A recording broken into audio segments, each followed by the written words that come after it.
Nah, kebutuhan dasar anak itu ada 3, yaitu stimulasi atau asah, kasih sayang itu ASI, serta asuh. Jadi asah, ASI, asuh. Nah, stimulasi itu merupakan permainan, semua permainan yang merangsang indera, termasuk motorik kasar, motorik halus, serta yang akan membuat anak emosi sosialnya, dan juga kalau untuk motorik kasar, motorik halus, emosi sosial, serta berpikir kreatif dan atau kasih sayang, di mana anak itu harus di dalam rumah harus mendapatkan rasa nyaman, rasa aman ya, serta rasa dihargai dan dibutuhkan. Karena apabila ASI ini tidak terpenuhi, maka nanti kemungkinan kedepannya emosi anak ataupun istilahnya sosialisasinya juga tidak berkembang dengan baik. Kalau kita memiliki anak, asuhnya itu juga harus istilahnya dicukupi ya. Apa sih asuh itu? Nutrisi, cakupan makanan, lalu imunisasi. Karena hak anak itu mendapatkan imunisasi. Untuk ayah bunda yang belum melengkapi imunisasinya, karena pandemi diharapkan imunisasinya harus di catch up atau dikejar. Lalu bermain, anak itu butuh bermain bunda. Jadi tidak boleh ya bermain, jangan ya.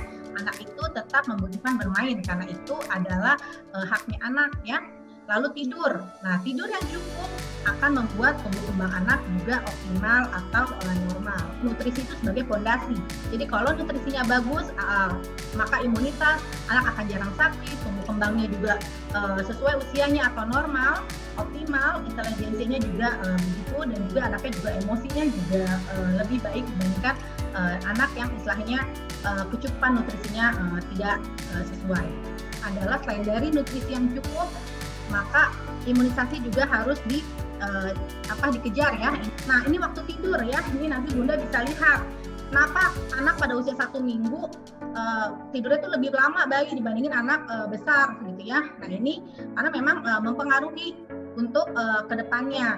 Nah, kalau anak sudah besar, biasanya dia memang kalau misalnya tidur siangnya terlalu banyak, dia akan tidur malamnya sedikit. Sedangkan pada waktu malam seharusnya tidurnya cukup, karena malam itu adalah saatnya hormon pertumbuhan untuk tinggi itu sedang tinggi-tingginya. Jadi kalau bisa anak-anak yang usia tumbuh kembang misalnya 5 tahun gitu ya, kalau sampai dengan 12 tahun ataupun 2 sampai 5 tahun, kalau bisa tidurnya cukup ya. Untuk terutama tidur malamnya. Jangan gara-gara kebanyakan gadget tidurnya jadi agak susah. Stimulasi tadi bermain ya, stimulasi itu permainan ya, jadi main bola misalnya gitu, atau misalnya anak kecil bisa bermain sama ayah bundanya seperti itu. Jadi stimulasi dan bermain ini pada anak juga penting. Jadi jangan istilahnya dari 3 hal, misalnya dari 4 hal tadi, misalnya nutrisi, imunisasi, stimulasi dan bermain sama tidur, itu ada yang kurang saja, maka tumbuh kembang anaknya juga biasanya berjalan tidak optimal atau tidak normal.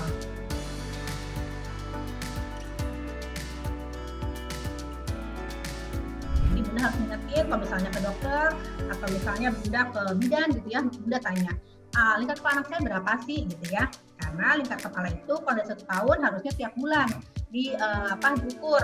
Nah, lebih dari 1 tahun setiap 2 bulan sekali boleh. Kalau misalnya bunda istilahnya misalnya berobatnya jarang, misalnya ke dokter jangan diperiksa, bunda boleh mengukur sendiri ya. Nanti bunda tinggal plot, oh anak saya nih yang mana ya masuknya.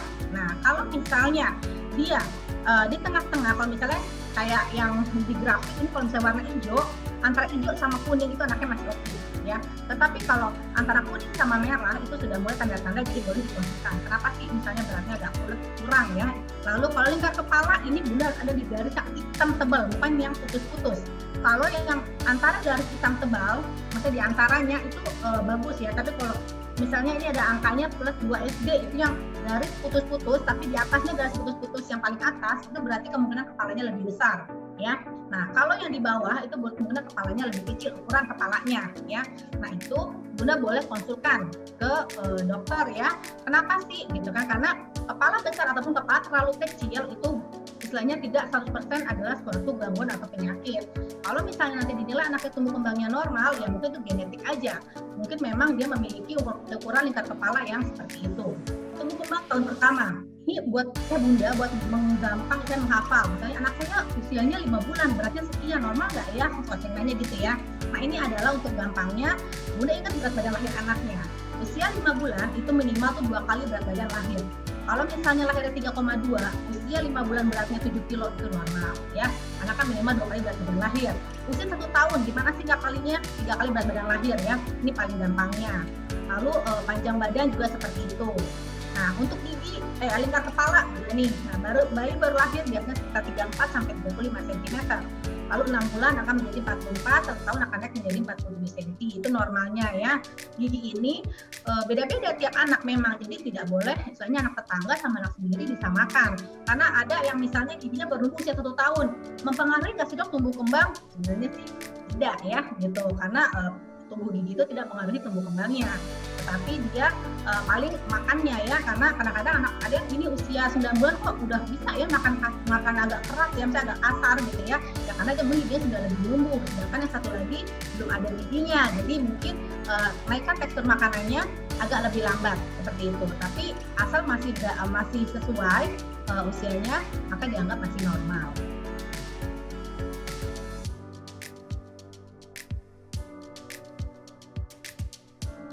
Sudah bisa berdiri sendiri tanpa berpegangan kurang lebih 30 detik ya Bunda. Untuk stimulasinya perlu dilanjutkan ya Bunda harus bermain sama anak. Misalnya anaknya dipegang nih sambil dijinjit gitu ya, dia belajar berjalan. Kalau misalnya anaknya belum bisa jalan. Lalu kasih mainan nih, misalnya dia sudah mulai bisa berjalan, maka stimulasinya dengan cara misalnya dia biar bisa nendang nih, Bunda kayak main bola gitu ya, ntar anaknya menendang. Jadi stimulasinya seperti itu. Harus dia sudah bisa pakai jari-jari ya Bunda. Jangan kalau anak misalnya usia di atas tahun atau 18 bulan masih mengambil dengan cara menggenggam, itu berarti dia sudah istilahnya ada gangguan ya. Jadi harusnya dia sudah mengambil dengan ujung jari, sudah bisa menyebut ya 3-6 kata gitu ya, misalnya mama, papa, ayah gitu ya, boleh. Lalu untuk sosialisasinya sudah bisa megang cangkir sendiri, bisa udah megang sendok dengan bagus gitu ya. Makanya orang tua jangan selalu istilahnya menyuapi anak, tapi coba misalnya makan barengan di meja makan, anak dikasih baby chair, lalu boleh diberikan makanan, dan nanti anak berusaha untuk dia mengambil sendiri karena sambil dilihat perkembangannya seperti itu.